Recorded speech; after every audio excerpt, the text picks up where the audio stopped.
چہار چیز از تحفۂ ملتان، گرد گرما گداؤ گورستان.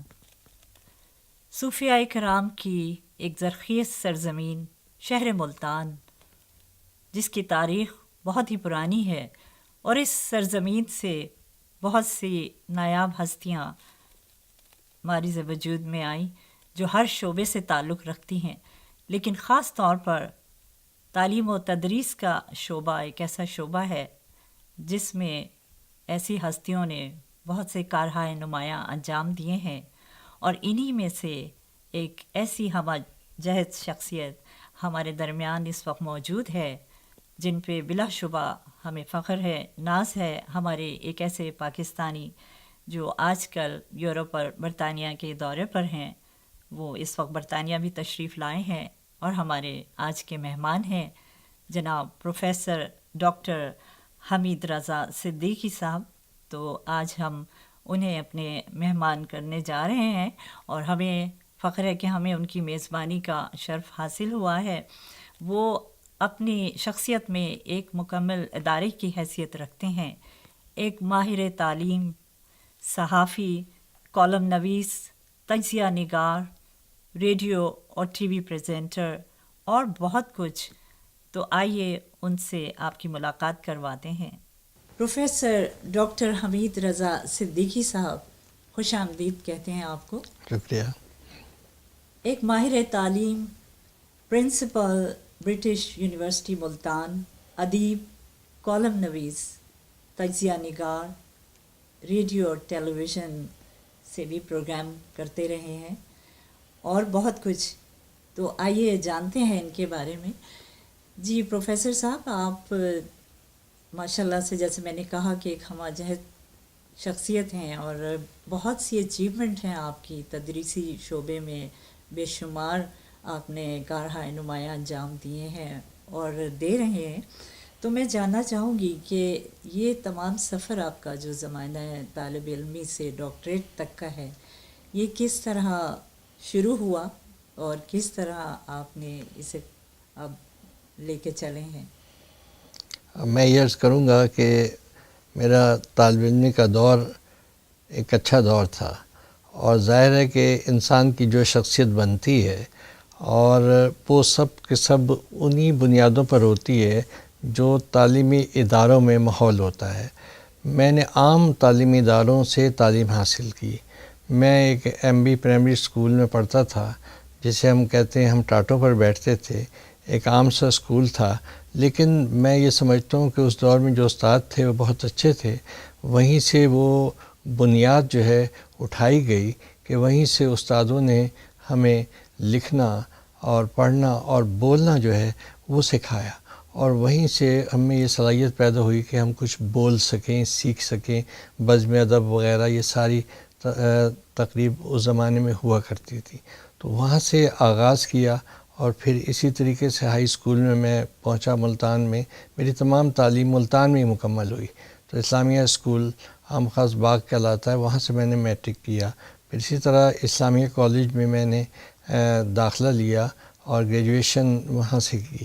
پھر اس کے بعد گورنمنٹ کالج ملتان میں نے داخلہ لیا، اور وہاں سے میں نے پہلا ایم اے کیا معاشیات میں. تو اس طریقے سے یہاں تک پہنچے. پھر اس کے بعد کچھ ایم اے میں نے بعد میں کیے، وہ میرا اپنا شوق تھا یا مطالعہ میں چاہتا تھا، اور وہ میں نے پنجاب یونیورسٹی سے پرائیویٹ اسٹوڈنٹ کے طور پہ کیے، سیاسیات میں، اردو میں، تاریخ میں. اور پھر بعد میں نے سیاسیات میں ہی پی ایچ ڈی کی ڈگری بہاؤالدین ذکی یونیورسٹی ملتان سے لی. تو یہ ایک آغاز تھا، سلسلہ تھا. لیکن یہ کہ اچھے استاد ملے، اور جن اداروں میں پڑھا، مجھے فخر ہے کہ ان اداروں نے ہی ہماری تعلیمی عمل کو بھی مکمل کیا اور شخصیت کی تکمیل بھی کی، اور آئندہ کے لیے ایک اچھی بنیاد فراہم کی. ماشاءاللہ سے. تو یہ جو عملی زندگی میں تدریسی شعبے سے منسلک ہونے کا ارادہ آپ کا اپنا تھا، یا اس میں والدین یا اساتذہ کی جانب سے کوئی عمل دخل تھا اس کا؟ یہ میرا اپنا فیصلہ تھا. میری یہ خواہش تھی، جیسے جب ایم اے کیا تو اس کے بعد میں نے فیصلہ کیا کہ میں تعلیمی شعبے کی طرف جاؤں گا. اور شاید اس کی وجہ یہ ہے کہ اس زمانے میں جب وہ داخلے ہوتے تھے کالج میں، اب بھی بعض کالجوں میں داخلہ فارم جو ہوتا ہے اس میں خانہ ہوتا ہے کہ آپ مستقبل میں کیا بننا چاہتے ہیں. تو میں نے اس میں لکھا کہ میں پروفیسر بننا چاہتا ہوں. اس میں جب شروع میں صحافت میں رہا تو اس میں رپورٹر بھی رہا، اور اس میں نے ڈیسک پر بھی کام کیا، اور اس میں سب ایڈیٹر رہا، میگزین ایڈیٹر رہا، وہ سارے کام میں نے کیے. اور جب میں کالج سائٹ پر آیا، لیکچرر کے طور پر آغاز کیا، تو اس کے بعد پھر میری selection assistant professor, associate professor اور پروفیسر کے طور پر ہو گئی. اور اس کے بعد پھر مجھے پرنسپل بنا دیا گیا. اور مجھے خوشی ہے کہ 2 بڑے کالجوں کا میں خاص طور پہ پرنسپل رہا، گورنمنٹ ایمرسن کالج ملتان کا اور government S C college Bahawalpur کا، جو اس ریجن کے بہت بڑے ادارے شمار کیے جاتے ہیں اس میں، اور جن میں لوگ پڑھنا آج بھی اپنے لیے فخر سمجھتے ہیں، کیونکہ ان کے پیچھے ایک طویل تاریخ ہے، بہت پرانے ادارے یہ موجود ہیں. اور لیکن کچھ عرصے بعد ہی مجھے پھر اس میں ایڈمنسٹریشن کی طرف مجھے بھیج دیا گیا، اور میں ڈائریکٹر ایجوکیشن بنا دیا گیا ڈی جی خان ڈویژن کا. پھر ملتان ڈویژن کا بھی مجھے ڈائریکٹر ایجوکیشن کالجز بنایا گیا. کچھ عرصے میں نے chairman board of intermediate and secondary education D G Khan کے طور پر بھی کام کیا. پھر نیا سسٹم آیا تو ای ڈی ایجوکیشن مجھے بنا دیا گیا. تو اس طرح یہ ایجوکیشن کے جو تمام انتظامی عہدے ہیں بڑے، اسے میں نے انجام کیا. اور پھر اس کے بعد جب میری ریٹائرمنٹ ہوئی تو پھر مجھے پرائیویٹ سیکٹر کی طرف سے دعوت ملی، اور اس وقت سے لے کر اب تک 8-9 سال ہو گئے میں مختلف اداروں میں، یا جو ہمارے بہت اچھے اس میں پرائیویٹ سیکٹر میں جو لوگ کام کر رہے ہیں ان کے ساتھ میں نے کام کیا، اور یہ سلسلہ ابھی تک جاری ہے. تو یہ بتائیے پروفیسر صاحب کہ کون سا عہدہ آپ کے لیے ویسے چیلنجنگ رہا؟ چیلنجنگ اس میں یہ ہے کہ یہ عہدے سارے ہی اچھے رہے جس میں نے کام کیا، اور مجھے خوشی ہے کہ میں نے اپنی بھرپور صلاحیتوں کا اظہار ہر جگہ کیا اس میں، اور میں کوئی ناکام ایڈمنسٹریٹر شمار نہیں ہوا. لیکن جسے میں نے اپنے لیے چیلنجنگ سمجھا عہدے کو، وہ ای ڈی او ایجوکیشن کا تھا.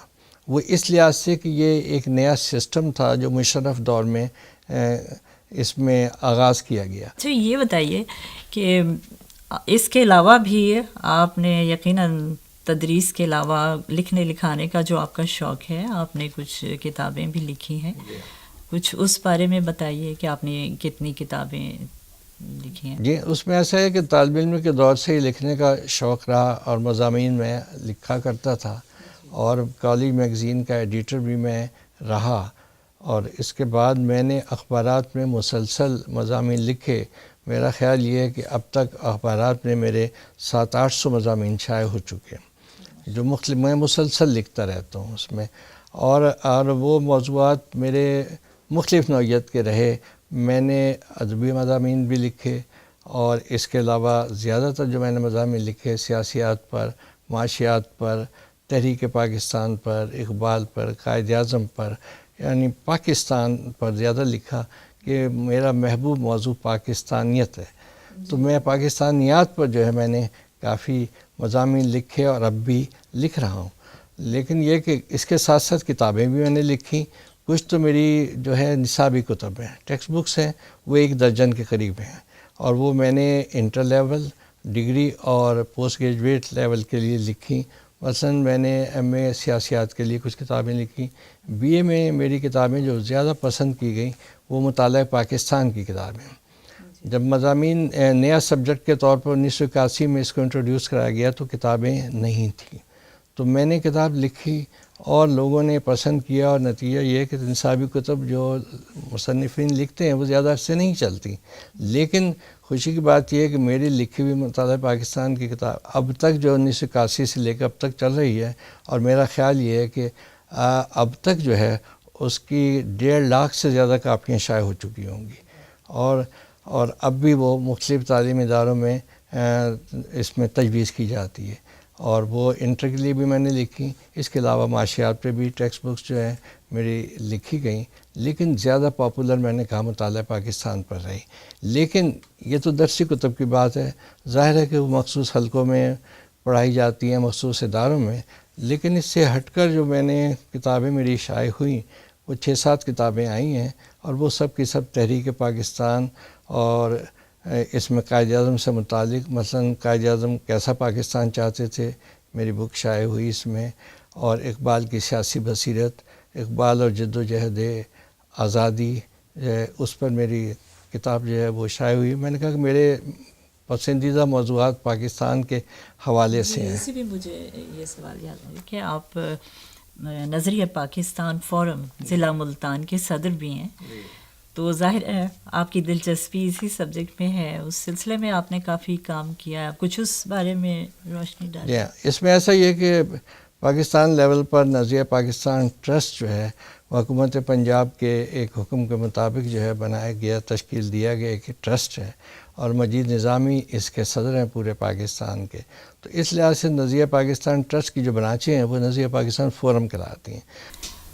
آپ نے بے شمار ممالک کا دورہ کیا ہے، غالباً 20 سے زیادہ کا تو کیا ہی ہوگا، تو آپ کیا سمجھتے ہیں کہ اوورسیز آپ جہاں جہاں بھی گئے ہیں پاکستانیت کو کس طرح آپ اجاگر کر سکتے ہیں؟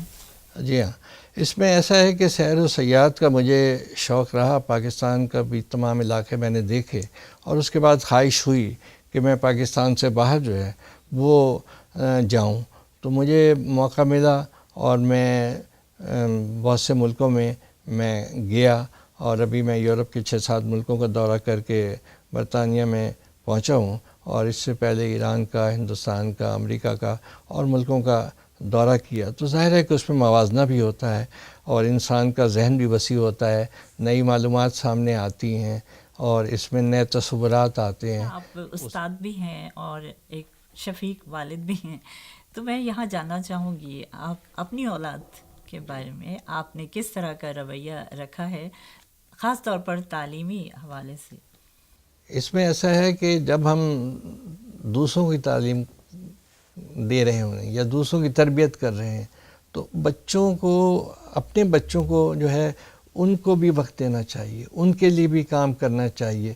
اب ہزاروں بچے ہم سے پڑھ جائیں اور ہم سے سیکھ کے جائیں، اور یہ ہماری بدقسمتی ہوگی یعنی کسی استاد کی کہ اس کے اپنے بچے جو ہیں وہ آگے نہ بڑھ سکے۔ ماشاءاللہ میرے 4 بچے، 2 بیٹے اور 2 بیٹیاں، تو میں نے یہ کوشش کی کہ ان کی تربیت اس لحاظ سے کہ انہیں وقت بھی دیا جائے، یہ نہیں کہ ہم دفتری کاموں میں مصروف رہیں، اور دوسرا یہ کہ ان کو، ان کے رجحان طبع کو سامنے رکھا جائے۔ میں اس پہ یقین رکھتا ہوں کہ جب بچہ جو ہے ہم اس پہ ٹھونسے نہ کہ آپ کو ڈاکٹر بن جائیں، انجینئر بننا ہے، آپ نے IT کے شعبے میں جانا ہے، نہیں، یہ دیکھیں کہ بچہ جو ہے وہ کیا چاہتا ہے، اور پھر رجحان کیا ہے، اور پھر اس کو اس کے لیے ماحول مناسب مہیا کیا جائے۔ تو میں نے یہی کوشش کی، اور نتیجہ ہے کہ میری بڑی بیٹی ہے وہ آرٹس میں سے دلچسپی تھی، تو وہ بڑی بیٹی نے سائنس رکھی، پھر وہ کہنے کہ نہیں مجھے آرٹس میں دلچسپی ہے۔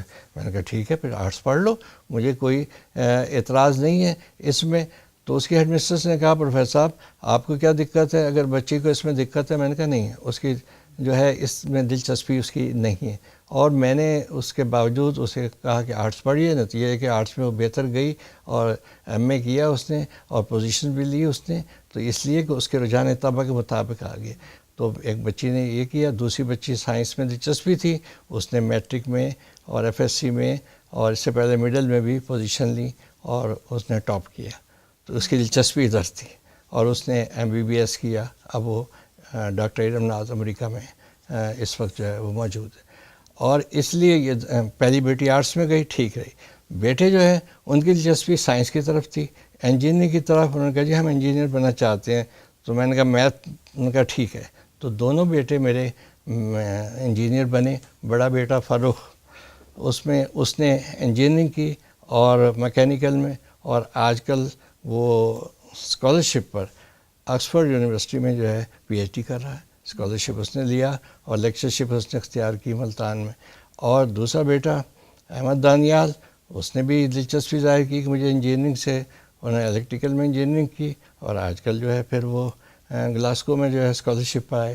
ایک استاد کے ناطے سے میری یہ کوشش رہی ہے کہ اپنے بچوں کی تربیت اس انداز سے کی جائے کہ اپنا علم جو ہے وہ بھی منتقل ہو، اور وہ جو سیکھنا چاہتے ہیں وہ سیکھیں، اور لکھنا پڑھنا انہیں آنا چاہیے، اور ایک استاد کا بچہ جو ہے اس میں تو وہ صلاحیت زیادہ ہونی چاہیے۔ میرے بیٹے احمد دانیال نے جب کتاب لکھی کوریا کے حوالے سے اور اس کی رونمائی کی تقریب ہوئی تو لوگوں نے کہا کہ اس نے اچھی کتاب لکھی ہے، اور مجھے بھی تقریر کرتے ہوئے جب اظہار خیال کرنا پڑا تو میں نے اس میں یہ کہا کہ اقبال نے یہ کہا ہے کہ باپ کا علم نہ بیٹے کو اگر ازبر ہو، پسر بائی سے میراث پدر کیوں کر ہو۔ تو میں نے کہا میں اس پہ یقین رکھتا ہوں کہ باپ کا علم بیٹے کو آنا چاہیے۔ اگر بیٹا کو باپ کا علم نہیں آتا یا وہ فن نہیں آتا تو اسے اپنے باپ کے ورثے کا یا میراث کا کوئی حق نہیں ہے۔ تو میں یہ جاننا چاہوں گی کہ آپ کچھ ہمیں مشاغل کے بارے میں بھی بتائیے۔ مشاغل کے سلسلے میں میں یہ عرض کروں گا کہ ہر شخص کے فارغ وقت کے لیے کچھ نہ کچھ مشغلے ہوتے ہیں۔ کتب بینی میرا مشغلہ رہا، تو اس لحاظ سے کتابیں پڑھنے کا تو بہت ساری کتابیں پڑھنا اور جمع کرنا رہا، اور میری اس لحاظ سے اپنی ایک نجی لائبریری ہے، 2-3 ہزار کتابیں ہوں گی، تو یہ مشغلہ رہا پڑھنے کا اس حوالے سے۔ پھر جو اور مشاغل تھے، فوٹوگرافی میرا مشغلہ رہا، اور اس لحاظ سے شروع سے بہت اچھا فوٹوگرافی کے لحاظ سے مجھے دلچسپی رہی، بہت سے انعامات بھی اس میں نے جیتے۔ پھر اسی طرح یہ coins collecting, currency note collecting, اور اس میں اسٹیمپ کلیکٹنگ بچپن سے ہی مشغلہ رہا۔ اب بھی دلچسپی جو ہے، وقت نہ ملنے کے باوجود یہ دلچسپی اپنی جگہ ساری کی ساری جو ہے برقرار ہے۔ تو یہ وہ مشغلے ہیں جو شروع سے ساتھ تھے اور ابھی تک جو ہے ساتھ چل رہے ہیں اس میں۔ تو اس سے بہت کچھ سیکھنے کا اپنی جگہ موقع جو ہے وہ مل جاتا ہے۔ اور ریڈیو اور ٹی وی کی بات ہے، یہ بھی اسی سلسلے میں کہ بولنا یا تقاریب میں شرکت کرنا، یہ ہمیشہ یہ بھی دلچسپی رہی۔ مختلف ادبی تقاریب میں یا سماجی تقریبات ہیں اس میں جایا کرتا تھا، اور اب بھی جاتا ہوں کہ اس سے بھی بہت کچھ سیکھنے کا موقع جو ہے ملتا ہے۔ ریڈیو ٹی وی میں ایسا ہے کہ ملتان میں 1970 میں ریڈیو پاکستان قائم کیا گیا، تو اس میں اس وقت سے لے کر اب تک مختلف حیثیتوں سے ریڈیو پاکستان کے مختلف پروگراموں میں نے حصہ لیا، اور میرا خیال ہے کہ اس میں بھی میں نے اس عرصے میں 30-40 سال کے عرصے میں 700-800 پروگرام، 1000 پروگرام کیے ہوں گے، مختلف نوعیت کے اس میں پروگرام کیے، تجزیے بھی کیے، اور ڈسکشنز، انٹرویو، یہ سب چیزیں اس میں کی۔ اب ٹی وی آ گیا تو جو وہاں نجی چینل چل رہے ہیں ان کے پروگراموں میں بھی میں دلچسپی لیتا رہا ہوں، اخبارات وہاں سے نکلتے ہیں اس میں بھی لکھتا رہا ہوں۔ تو یہ سب سلسلہ جو ہے وہ لکھنے کا چلتا رہا ہے اور جاری ہے اس میں۔ آپ کا سیاسی شخصیات سے بھی ملاقاتوں کا سلسلہ رہا ہے، اس میں آپ نے بہت سے انٹرویوز بھی کیے ہیں ان کے۔ سب سے دلچسپ ملاقات یا انٹرویو کس کے ساتھ رہی آپ؟ اچھا، یہ بھی سمجھ لیجئے کہ آپ نے مشغلے کی بات کی، شوق کی بات کی، تو مختلف لوگوں سے ملنا جو ہے یہ بھی میرا ایک دلچسپی مجھے اس سے رہی یا مشغلہ رہا۔ طالب علم کے دور سے میری یہ کوشش ہوتی تھی کہ جو اہم شخصیات ہیں وہ ملتان میں آتی ہیں تو میں ان سے ملتا تھا، وقت لیتا تھا، جاتے تھے، ان سے پوچھتے تھے، اور اس میں مثلاً چودھری محمد علی سابق وزیر اعظم ملتان آئے، ہم نے ان سے وقت لیا، ملے، ان سے بات چیت کی۔ مجھے یاد ہے کہ انہوں نے ایک کتاب بھی اپنی مجھے لکھی ہوئی دستخط کر کے دی جب میں طالب علم تھا، اور میرے پاس اب تک موجود ہے۔ جب میں طالب علم تھا تو اس وقت فاطمہ جناح سے، محترمہ فاطمہ جناح سے کراچی میں ہم نے ملاقات کی، ان سے بہت سی باتیں کی، ان سے سیکھا اس میں۔ اور دلچسپ بات میں مختصراً یہ بتاؤں کہ ہم فاطمہ جناح سے ملنے گئے، اسٹوڈنٹ تھے ہم اس وقت 3rd ایئر میں پڑھتے تھے، اور خواہش ہوئی کہ ان سے ملیں۔ صبح ان کے یہاں چلے گئے تو ان سے کہا کہ ہم آئے ہیں ملنے کے لیے، تو انہوں نے کہا میں آپ سے نہیں ملوں گی، آپ نے مجھ سے وقت نہیں لیا، میں ان سے ملتی ہوں جو مجھ سے وقت لیتے ہیں۔ تو ہم نے کہا کہ ہم تو ملتان سے آئے ہیں اور اچانک پروگرام بنا تو آپ سے وقت نہیں لے سکے۔ انہوں نے کہا کچھ بھی ہے، میں وقت نہیں لوں گی، آپ نے وقت نہیں لیا تو میں وقت نہیں دوں گی آپ کو۔ یہ بھی نظم و ضبط کی ایک مثال ہے۔ بالکل۔ اچھا، ہم نے کہا ملے بغیر نہیں جائیں گے، ہم نے دھرنا دے کے بیٹھ گئے، 1 گھنٹہ گزر گیا، 2 گھنٹے ملان میں لیٹ گئے، برآمدوں میں لیٹ گئے، 25-30 اسٹوڈنٹ تھے، 2-3 گھنٹے بعد تنگ آ کر انہوں نے ہمیں بلا لیا۔ تو پہلے تو سخت سرزنش کی، اور انہوں نے کہا کہ آپ کو وقت لے کے آنا چاہیے، اور ہر شخص اپنے وقت کا مالک ہوتا ہے۔ تو ہم نے کہا ٹھیک ہے. انہوں نے کہا پہلے وعدہ کریں کہ آپ آئندہ جب کسی کے گھر جائیں گے تو پہلے وقت اس سے اجازت لیں گے, وقت لیں گے, وہ آپ کو اجازت دے تو جائیں گے. ہم نے کہا ٹھیک ہے, تو ہم جائیں گے اور وقت کی آپ پابندی کریں گے اور یہ ساری باتیں. تو اس طرح جو ہے سیکھنے کا موقع ملتا ہے. تو یہ رہا. اسی طرح اسی دور میں طالب علم دور میں ذوالفقار بھٹو صاحب سے ہم ملے, ان سے بھی بہت ساری باتیں کی, ان سے سیکھی. ممتاز دولتانہ سے, یعنی یہ طالب علم کے دور کی میں بات کر رہا ہوں کہ اس میں جو اصغر علی ملتان آئے ایئر مارشل, تو ان سے تو یہ کوشش ہوتی تھی کہ ہم ان سے سیکھیں, اور ان سے نوازر نصر اللہ, یہ طالب علم کے دور سے ہی ہم ان سے ملتے تھے. پھر اس کے بعد اتفاق سے ایسا ہوا کہ جب فارغ ہو گئے تو میں کچھ عرصے اخبار میں رہا, تو اس حیثیت سے تو پھر مختلف لوگوں سے ملنا ہی پڑتا تھا. اور اس میں بھی میں تمام سیاستدانوں سے اس میں یا اہم شخصیات سے ملتا تھا. اور مجھے خاص طور پر یاد ہے کہ میں اس میں مجیب الرحمن سے ملا. وہ ملتان سے گزر رہے تھے ٹرین میں, 1970 کی بات ہے. تو اس وقت میں نے ان کا انٹرویو لیا, ان سے میں باتیں کی. ڈاکٹر صاحب ہم آپ کے بےحد مشکور ہیں کہ آپ یورپ اور پھر برطانیہ کے دورے پر آپ تشریف لائیں. اپنی بے پناہ مصروفیات میں سے آپ نے وقت نکالا, گو کہ آپ مختلف شعبہ زندگی کے لوگوں سے ملاقاتیں کرتے یہاں تک پہنچے ہیں. اب اس کے بعد آپ کا سفر غالباً پاکستان کا ہی ہے, لیکن میں یہ آپ کا شکریہ ادا کرنے کے ساتھ ساتھ چاہوں گی کہ آپ نوجوان نسل کو کوئی پیغام دیں کہ آپ کے بے شمار اسٹوڈنٹس ہیں جو آپ کی تقلید کرتے ہیں, آپ ان کے رول ماڈل ہیں, تو آپ ان کے لیے کیا پیغام دینا چاہیں گے؟ نوجوان نسل کے لیے میرا پیغام ہمیشہ یہ رہا ہے کہ اس پر توجہ دینا ضروری ہے کہ یہی نسل آگے چل کر ملک کی باغ ڈور سنبھالتی ہے. لیکن میں یہ محسوس کرتا ہوں کہ آج کا ہمارا نوجوان کچھ مایوس نظر آتا ہے, اور بعض اوقات جو ہے اسے اپنی صلاحیتوں پر اعتماد نہیں ہوتا, کبھی اسے ملک یا حکومت پر اعتماد نہیں ہوتا.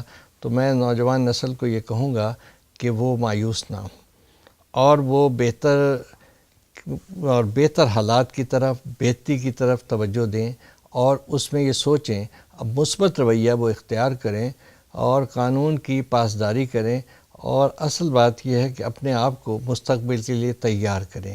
اگر ہم اپنے آپ میں صلاحیت پیدا کر لیں گے تو ہمارے لیے ترقی کے دروازے کھل جائیں گے. ترقی جو ہے وہ راتوں رات نہیں ہوتی, اس کے لیے ہمیں محنت کرنی پڑتی ہے.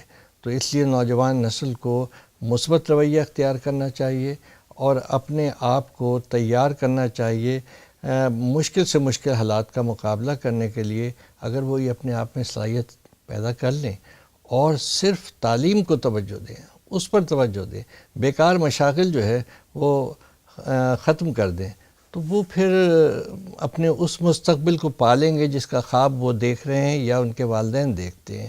تو اگر وہ غلط مشاغل میں مصروف رہے, وقت ضائع کرتے رہے, تو پھر اپنے مقصد کو نہیں پہنچ سکیں گے. تو اس لیے خلاصہ یہ ہے کہ میں نوجوان نسل سے کہوں گا مایوسی ترک کریں, محنت اور سخت کوشی جو ہے اس کو اختیار کریں, تو ان کے لیے منزل جو ہے وہ سامنے کھڑی ہے. اور قائد اعظم نے بھی یہی کہا تھا, کام کام کام, یہی میرا پیغام. اور اقبال نے کہا تھا کہ پیوستہ رہ شجر سے امید امید بہار بہار رکھ. بالکل. تو اسی پیغام کے ساتھ ہم آپ سے اجازت لیتے ہیں. بہت بہت شکریہ پروفیسر ڈاکٹر حمید رضا صدیقی صاحب.